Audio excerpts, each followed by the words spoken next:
നമസ്കാരം. ഇസ്രായേലിൽ നടന്ന ഭീകരാക്രമണം ഒരു വൻ ദുരന്തമാകാതിരുന്നത് അക്രമികളുടെ കണക്കുകൂട്ടൽ പിഴച്ചതുകൊണ്ടാണ്. ഇന്നലെ നടന്ന സ്ഫോടന പരമ്പരയിൽ 3 ബസ്സുകളായിരുന്നു പൊട്ടിത്തെറിച്ച് കത്തിയമർന്നത്. എന്നാൽ ബസ്സുകളിൽ ആരുമില്ലാതിരുന്നത് കൊണ്ട് ഒരു വൻ ദുരന്തം തന്നെ ഒഴിവായി. ഡെറ്റോണേറ്ററുകളിൽ സമയം ക്രമീകരിച്ചതിൽ വന്ന പിഴവ് മൂലമാണ് നിരവധി പേരുടെ മരണത്തിന് ഇടയാക്കുമായിരുന്ന സ്ഫോടനം വൈകിപ്പോയതെന്ന് അധികൃതർ അറിയിച്ചിട്ടുണ്ട്.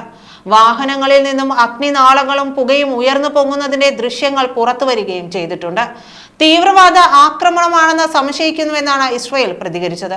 ഇന്നലെ രാത്രി പ്രാദേശിക സമയം ഏകദേശം 9 മണിയോടെയായിരുന്നു സ്ഫോടനങ്ങൾ നടന്നത്.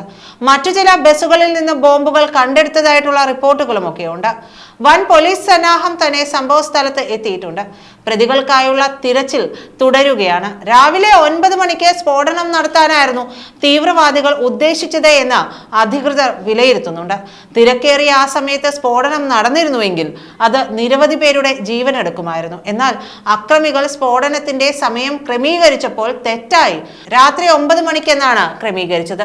3 ബോംബുകൾ പൊട്ടിത്തെറിച്ചതായി സമ്മതിച്ച അധികൃതർ മറ്റു 2 ഇടങ്ങളിൽ നിന്നായി 2 ബോംബുകൾ കൂടി കണ്ടെടുത്തതായിട്ടും അറിയിച്ചിട്ടുണ്ട്. അക്രമികൾക്ക് കയ്യബദ്ധം സംഭവിച്ചില്ലായിരുന്നുവെങ്കിൽ 100 കണക്കിന് പേരുടെ മരണമാകുമായിരുന്നു ചിന്ത എന്ന ഭയപ്പാട് ആളുകളിൽ ഉണ്ടായിട്ടുണ്ട്. ടൈമർ ഘടിപ്പിച്ച സമാന രീതിയിലുള്ള സ്ഫോടക വസ്തുക്കളായിരുന്നു ഇവയെല്ലാം തന്നെ എന്നാണ് പോലീസ് പറയുന്നത്. ഹമാസിന്റെ തുൽക്രം ബറ്റാലിയൻ ഈ സ്ഫോടനത്തിന്റെ ഉത്തരവാദിത്തം ഏറ്റെടുക്കുന്നതായ ചില സൂചനകളൊക്കെ നൽകിയിട്ടുണ്ട്.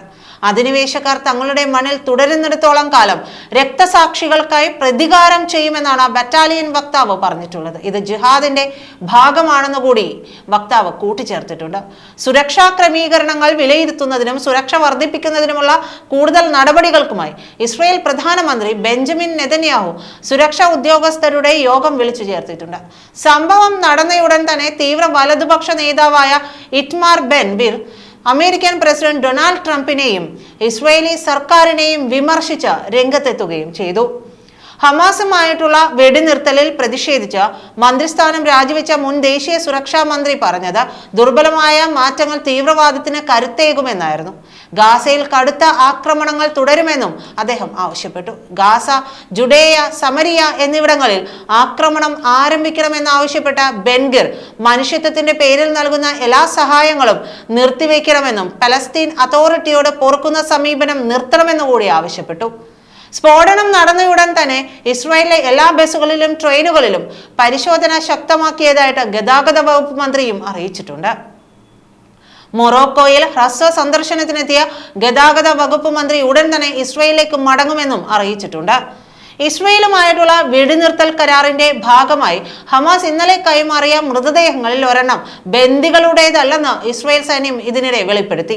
2023 ഒക്ടോബർ 7-ന് ഇസ്രായേലിലേക്ക് കടന്നു കയറി ഹമാസ് തീവ്രവാദികൾ തട്ടിക്കൊണ്ടുപോയ ബിബാസ് കുടുംബത്തിലെ 33-കാരിയായ ഷിറി ബിബാസിന്റേതെന്ന് അവകാശപ്പെട്ട് ഹമാസ് തിരികെ എത്തിച്ച മൃതദേഹം അവരുടേതല്ലെന്ന് പരിശോധനയിലാണ് വ്യക്തമാക്കിയത്.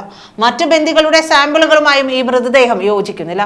അജ്ഞാത മൃതദേഹമാണ് ഹമാസ് കൈമാറിയതെന്നാണ് ഇസ്രായേൽ കുറ്റപ്പെടുത്തുന്നത്. ഹമാസിന്റെ ഭാഗത്ത് നിന്ന് ഇക്കാര്യത്തിൽ ഉണ്ടായത് ഗുരുതരമായ കരാർ ലംഘനമാണെന്നും മറ്റ് ബന്ദികൾക്കൊപ്പം ഷിറിയുടെ മൃതദേഹവും ഉടൻ കൈമാറണമെന്നും ഇസ്രായേൽ ആവശ്യപ്പെട്ടു. എന്നാൽ ഹമാസ് ഇക്കാര്യത്തിൽ ഇനിയും പ്രതികരിച്ചിട്ടില്ല.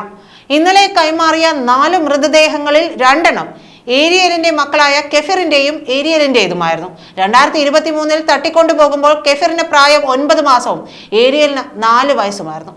ഹമാസ് ഭീകരർ ക്രൂരമായിട്ടാണ് ഇവരെ കൊലപ്പെടുത്തിയതെന്നാണ് ഇസ്രായേൽ ആരോപിക്കുന്നത്. എന്നാൽ ഹമാസ് പറയുന്നത് ഇസ്രായേൽ സൈന്യം നടത്തിയ ആക്രമണത്തിലാണ് ഇവർ കൊല്ലപ്പെട്ടത് എന്നാണ്. ഹമാസ് ബന്ദിയാക്കിയിരുന്ന ഷിറിയുടെ ഭർത്താവ് യാർദനെ ഈയിടെ ഹമാസ് വിട്ടയച്ചിരുന്നു. അന്താരാഷ്ട്ര റെഡ് ക്രോസ് കമ്മിറ്റിയുടെ പ്രതിനിധികളാണ് മൃതദേഹങ്ങൾ ഏറ്റുവാങ്ങിയത്. നന്ദി.